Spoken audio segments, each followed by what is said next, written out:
Fala galera, tudo bem? Eu sou o Dan Falter e hoje nós vamos falar sobre uma das maiores obras literárias de todos os tempos. Eu estou falando de Watchmen, de Alan Moore e Dave Gibbons, lançado em 1986.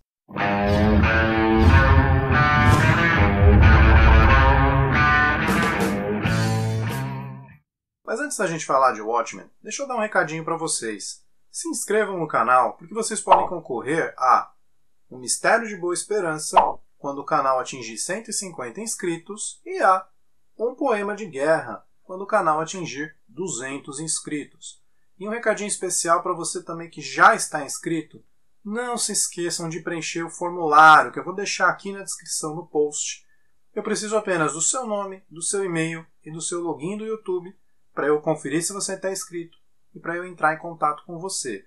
Tem muita gente que está se inscrevendo e está se esquecendo de preencher o formulário, e eu não vou conseguir colocar você no sorteio.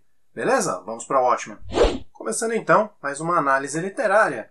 Vamos falar, a princípio, da capa de Watchmen.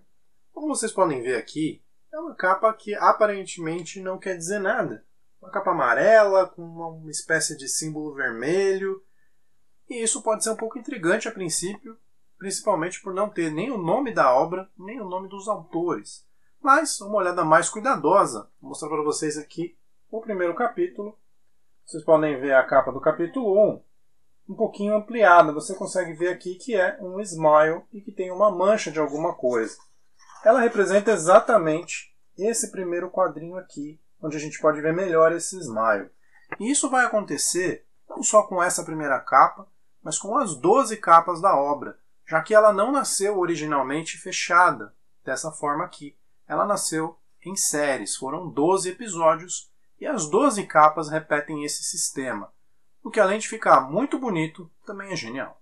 Por ser um quadrinho, o Watchmen não tem exatamente uma sinopse, então eu vou fazer um resumo para vocês. O ano é 1984, o mundo está prestes a ser tomado por uma guerra mundial, já que a Guerra Fria entre Estados Unidos e União Soviética está chegando a um limite.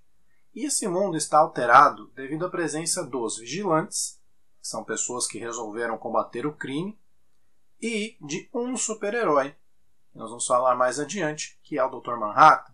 E o mundo ele está alterado devido à presença desses vigilantes. Nós temos, por exemplo, que os Estados Unidos venceram a Guerra do Vietnã, graças ao Dr. Manhattan. Nós temos que o presidente Nixon ainda é o presidente americano, ele está no seu 4º mandato, entre outras alterações. Tá? Esse é o mundo que você vai encontrar em Watchmen. Falando em público-alvo, é preciso a gente contextualizar com a época de lançamento da obra, que foi a década de 80. E nesse período, a grande maioria dos leitores de quadrinhos eram homens adolescentes. Então a obra foi feita para esse público.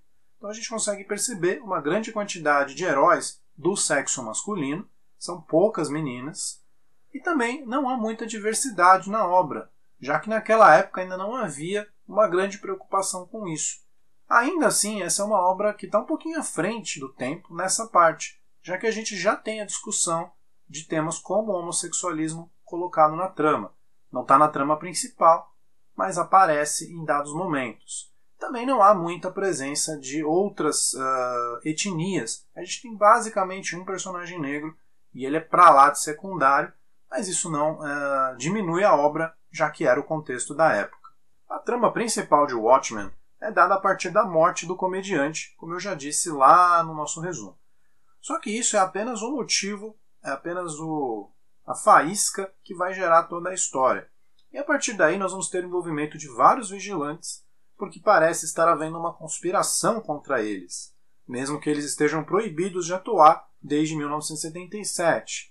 Então a história começa a ser contada nessa trama principal, e nós vamos vendo vários flashbacks onde vão ser contadas as histórias de cada personagem. Além disso, nós ainda temos outras camadas. Nós temos, por exemplo, uma banca de jornais em Nova York, onde pessoas comuns passam para comprar revistas, para conversar, onde a gente tem um rapaz que está sentado lendo um quadrinho, e nós também vamos conhecer a história que está nesse quadrinho que o rapaz está lendo.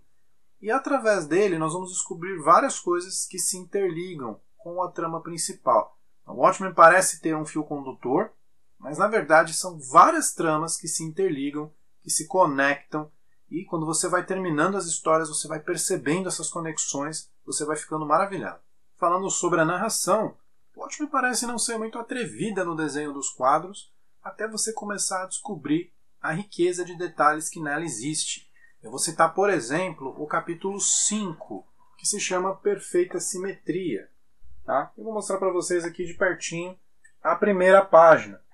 Reparem agora na última página e vejam como elas se espelham.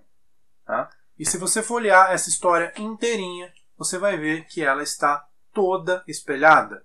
A mesma coisa acontece com o quadrinho inicial e com o quadrinho final, que mostram praticamente a mesma imagem. Então, há um cuidado aqui na escolha das cores, na escolha dos fundos, dos detalhes. A narração é realmente um primor e merece ser vista, ser relida para que você possa prestar atenção em todos esses detalhes. Falando um pouquinho da verossimilhança, uma coisa que chama a atenção nas revistas de herói é que nós temos um mundo como o nosso mundo é, e a única diferença é que você coloca o super-herói ali. Então imaginemos um mundo onde existe realmente um super-homem. O mundo seria alterado pela presença desse ser. Ou a gente poderia ter, por exemplo, uma real redução na criminalidade, no tráfico de drogas, porque existe um super-homem, os bandidos iam ter medo desse cara. E é justamente isso que o Watchmen faz. A presença desses vigilantes, e principalmente do Dr. Manhattan, que é o único super-herói realmente da história, faz com que o mundo se altere.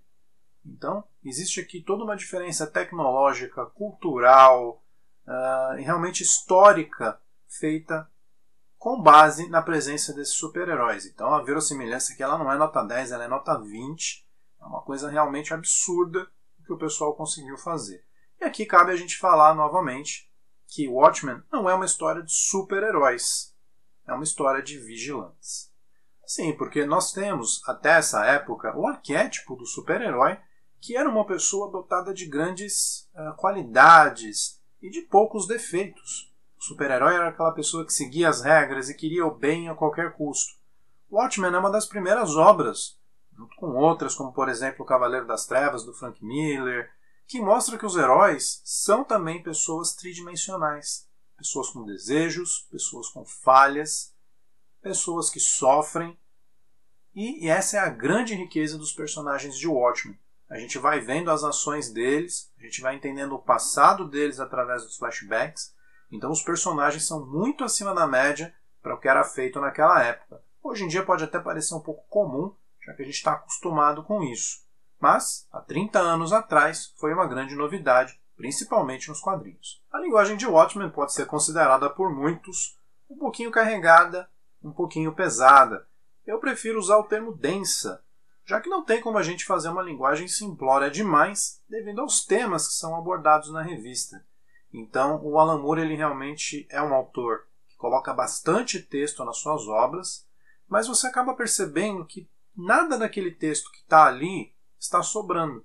Mesmo que a quantidade seja grande, todo o texto é necessário, todo o texto é relevante. Então, algumas pessoas podem reclamar, tem muito texto, eu preferi uma coisa que eu consigo virar as páginas mais rápido.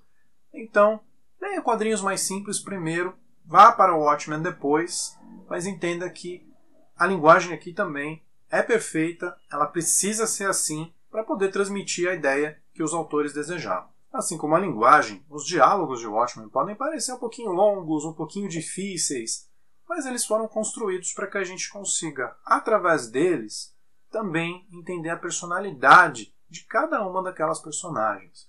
Então eu cito 2 exemplos aqui, o do Rorschach, que fala através de frases muito curtas e come os pronomes, né? O que mostra que ele é um cara meio problemático através da fala dele.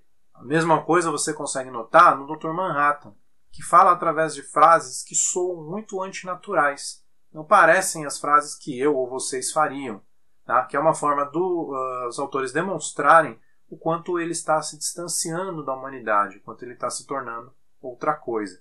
E isso vai acontecer com vários personagens, através das gírias, através de vários trejeitos que os autores colocaram com muita genialidade nessa história. O final de Watchmen é bastante controverso e muita gente não gostou na época do lançamento da revista. Isso é facilmente explicado pela expectativa daquele pessoal. Estávamos acostumados com heróis com capas esvoaçantes que faziam o bem a qualquer custo, e de repente nós vemos um grupo de vigilantes que acha que tudo bem a gente matar algumas pessoas, uma pequena quantidade para salvar a vida de milhões. O Superman jamais faria isso, mas o Watchmen faz. E quando você termina a leitura, você raciocina e fala, realmente não tem jeito, eu sou obrigado a concordar com o que esse vilão fez, porque era realmente a única solução. Então é muito interessante a gente ver essa quebra de paradigmas do herói para o vigilante, que o Watchmen e várias obras que vieram na mesma época fizeram.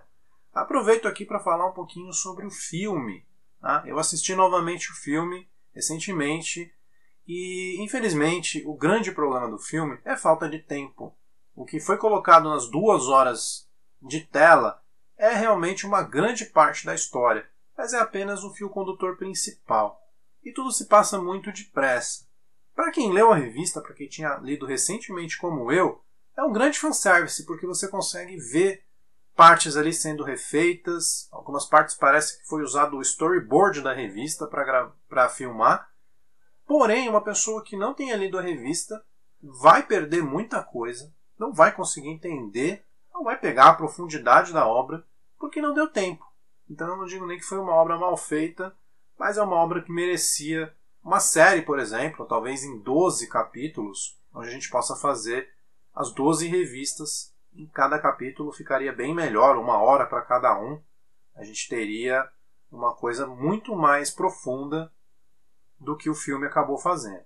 Outro probleminha é o final do filme, já que na história original existe uma invasão, vamos dizer assim, alienígena, interdimensional para solucionar o grande problema, e no filme eles colocaram como sendo o Dr. Manhattan como o vilão, como o culpado, coisa que não acontece nos quadrinhos. Então, isso também deixou muita gente brava com o final do filme. Mas voltando à revista, o final é verossimilhante, ele fecha muito bem todos os arcos, ele faz muito sentido, então não tem como, eu tive que dar o braço a torcer para os vilões e aceitar que a solução deles era realmente a mais necessária. Watchmen foi considerada uma das 100 melhores obras em língua inglesa de todos os tempos pela revista Time. E quando eu digo obras, eu não me refiro apenas a quadrinhos. Estou falando de literatura como um todo. Então, se a revista Time fez essa eleição, quem sou eu para dizer diferente, não é mesmo? Então, nota 10 para o Watchmen. Compre, leia. Você consegue encontrar ela facilmente em lojas especializadas, em versão fechada como essa daqui, e em português. Então, não tem desculpa. Compre a sua e leia. E essa foi a análise literária de Watchmen, de Alan Moore e Dave Gibbons. Eu espero que você tenha gostado desse vídeo. E se você gostou, se você não gostou, deixe seu comentário aqui embaixo para a gente poder prolongar essa discussão. E, finalmente, eu gostaria de deixar um agradecimento ao site Universo HQ, principalmente ao podcast deles, O Confins do Universo, já que eu ouvi recentemente o material que eles fizeram sobre o Watchmen, sobre Alan Moore, e isso me ajudou bastante na produção desse vídeo, beleza? Nos vemos daqui a 2 semanas, um abraço e até mais!